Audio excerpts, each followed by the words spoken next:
So now that pretty much all of the refactors and major changes and stuff like that for the SKG shooter framework have been implemented, I want to go ahead and start basically overhauling the video side of the tutorials. Now, the written tutorials, those have been changed and up to date for the most part. There are some things that need to be tweaked for some changes that have happened, but this is going to basically be the hopefully final set of tutorials for the plugin that you will need. So starting out, we're going to basically just get a project set up, get it going, and start kind of breaking down and setting up functionality from scratch. So showing you kind of the ins and outs and how to use the plugin, how, you know, some examples on what I use it for and how I use certain features of it in actual games, that kind of stuff. So to begin, what I'm going to be using is 5.8 just because it released, but the project and the process is going to be the same even if you're on 5.5. So if you're on 5.5, 5.6, 5.7, you're still good to go. The whole process for the most part is going to be the same. So here I have 5.8 open, and all I've done is I've created a new third-person project. So new project, third person, and because I'd imagine the majority are probably going to be on Blueprint, I'm just going to make this a Blueprint project. And that is basically it in terms of creating it. That's all I'm using.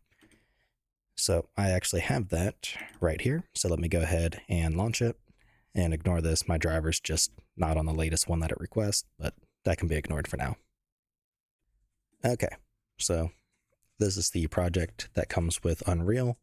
Now there are two additional folders that I have added, which is SKGSF core and the example content. And I will show you here shortly how to go ahead and add those. But the first thing we want to do is we want to go ahead and get the plugin in our project. Now, there's two ways to do this. You can just install it from Fab, the Epic Launcher, just right to your engine. I am personally not a fan of that. I really like installing things to my project itself. So for example, that's why I have this plugins folder, which I'll show you how to do here in a second. And the reason being, well, I guess reason number one, because there's a couple of them. I don't know if they still do this, but I know for a while they would auto update your plugins. So say you had this plugin installed for 5.7, and then there was a big overhaul for some system. Without you necessarily realizing it, it's possible that it has already auto updated it. I don't know if they still do that, but basically that would kind of, if it's a breaking update, it would break your project the next time you launch it, and you wouldn't necessarily be sure why. Again, I don't know if they still do that. I don't know why they did that in the first place, but people have had that happen, and yeah, I just don't like it. So this avoids that problem entirely because the plugin is not going to auto update. It's just going to be in literally your project. The second reason is going to be for version control and getting other people, working on your project. So if you're working with a friend, they don't need to necessarily have it installed to their engine or anything like that. You can just push, the plugin to your version control. They can get the latest and have it on their machine. Everything's good, smooth and sailing. And same thing goes if you ever need help with something and I'm there for support. Whenever you send me the project, if all the plugins that you're using and have enabled are actually in your project, that means I don't have to go through and tinker, try to disable certain ones and find out, okay, these are actually required. And then it's just kind of a whole mess. When they are already in your project, none of that issues, they don't happen. So that's my recommendation. Now to do that, you just have to go to your engine folder, wherever you have that installed to. By default, it's in your C drive, program files, Epic Games, then your engine version.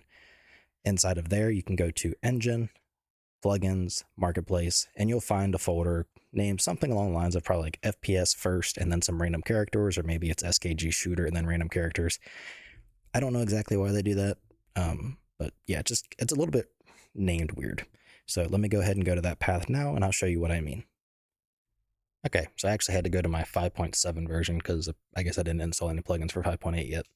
But yeah, program files, Epic Games, engine version, engine, plugins, marketplace, and it'll be in here. So you can see what I mean. So this plugin is actually called the Blockout Tools plugin, and it's called Blockout and then random characters. It's just however Fab decides to install it.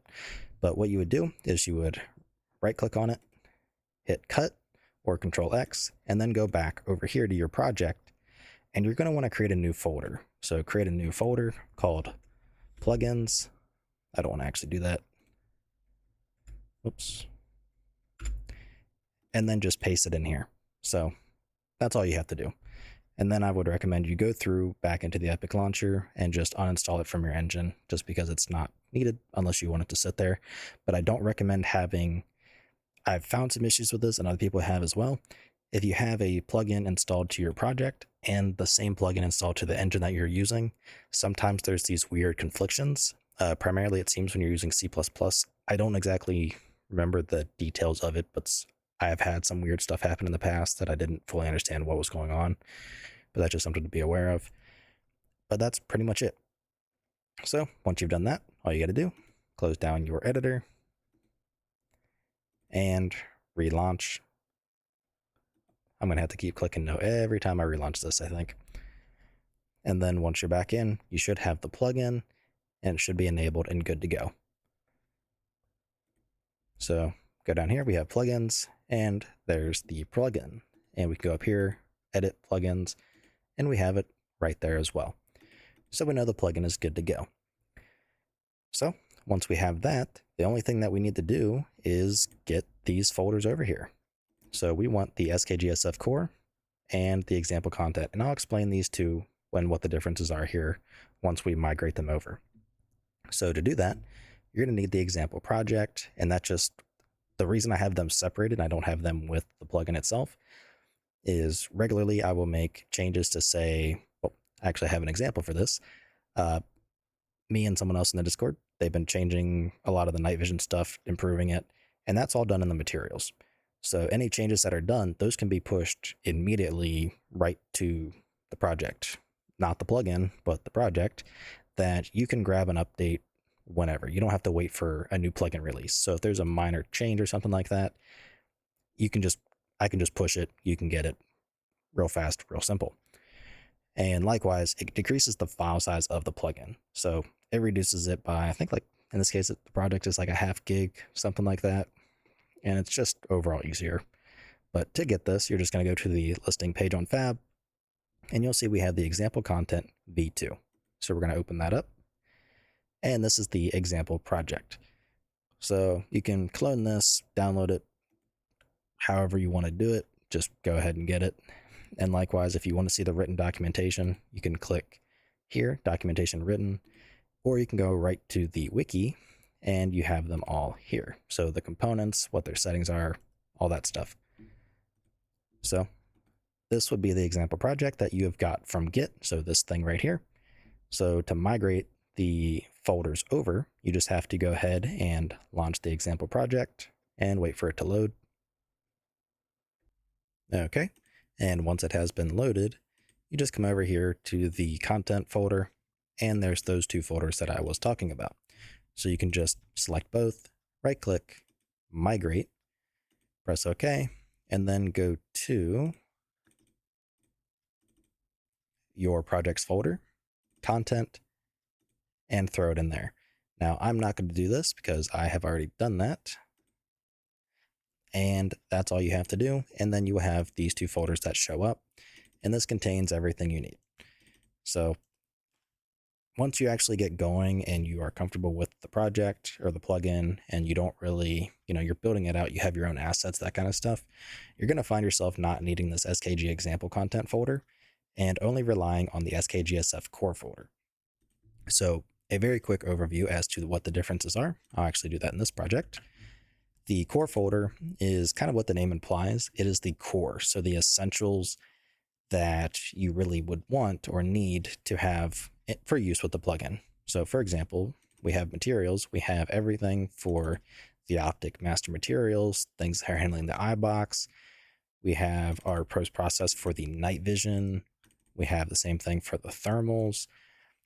All this stuff. Same thing goes with the laser. We have the provided example meshes. We have the, the materials for the laser meshes, all of that stuff. Same thing for the procedurals. So we have already pre-built example layers. So we have, the full procedural and MVP basically set up for you if you want to use that, where all you have to do is go through and, if you don't want a certain feature, like you're never going to use the the left-handed mode, you can just go through, select, delete, that kind of stuff. It's basically a big time saver for that side of things, and it just has all the stuff that you would really want to have or need already set up for you that you would be using. Now, the example content is basically everything you actually, you see here. So it contains, these targets, that kind of stuff, the M4 that's on the wall, the bolt gun, all the attachments, that kind of stuff. I think it even includes the glass shader. I can't remember if that was part of it. And then likewise, it contains some additional stuff like some special curves for the procedurals and stuff like that. So this folder here is basically your optional stuff. You don't need it, but for the tutorial's sake, it's going to be useful. It's going to save a little bit of time and make it a little bit easier. But yeah, you can kind of see it has the animations. So, your idle, your reload, all that kind of stuff. But yeah, so that is basically it for the most part. If we go back to our tutorial project folder, the one that you're working in, and we go to the example content, go to assets, level, we can load up the mesh, load up the map. Not sure why I said mesh. And then once we're in here, you can see it's the same as what I was just showing you in the example project. And one thing you will note is when you hit play, I probably need to compile shaders. This is my first time actually going through and doing this in 5.8. All right, once everything's loaded up, you can see the firearms and stuff like that. They don't actually spawn. So specifically the firearm mesh itself, all the attachments do, and that's going to be due to the asset manager. And that is partially related with a optional part of the SKG shooter framework. So I'm going to discuss that in a separate video. So probably actually this next one, because I want to go ahead and fix this problem, as well as be able to explain why I call that portion of the SKG optional. And it's a whole separate module. I'll explain it in the next one to where it'll make sense. But it also kind of maybe give you some insight into the asset manager and why you might want to consider using it. It's something I do recommend, and it's very powerful to actually use. And in all of our personal projects, in my work projects, all that kind of stuff, we use it quite heavily. So I'm not going to go too in depth with it, but you'll hopefully see what I mean in the next video. But yeah, that is pretty much the gist of it. There are some small things that I do want to go ahead and tweak while I'm here really quick. So we're going to go to edit, project settings, and these are not related to the plugin at all. These are just things that I personally like to do. So the first thing is going to actually be searching for the near clip plane. I want to go ahead and set this to something lower, such as 1. And the near clip plane, what that is as I get close to this wall, you can see my camera is starting to clip into it, even though I'm not actually in the wall. So if I lowered this to 1, I would not be clipping right here. So that's the distance of basically Googling it would give you a better overview, but the distance from the camera before you start to clip. The next one is going to be if I search for save. Let's see, some things have, this is editor. So I want to go to editor preferences really quick. And now inside of here, oh boy. Here it is, asset editor open location. I want to change that to main window. And you saw how when I opened the editor preferences, it opened in a new tab and I had to dock it. What this will do is make it to where anything that I open, so for example, I'll just open a texture, it's going to automatically open in the main window up here and dock itself. So that's one thing I like. And lastly, we have another one. If we search for save, we have save on compile, set to never. I like having it to on success only. So anytime I save a blueprint I compile a blueprint, if it compiles successfully, it will automatically go through and save it. So that's just something I personally like to do. And that's it. That's just some small things that I like having set. I do that with every project that I open. But yeah, so this was just kind of a general get the project in, get the assets in, all that stuff, getting it set up. And in the next video, I'm going to go ahead and cover those things that I was talking about regarding the asset manager. We're going to get that set up and going. That's super easy. It'll make sense when I actually show it to you. And likewise, it'll kind of give you an overview of the asset manager. So yeah, with that, I digress, and I will see you in the next video.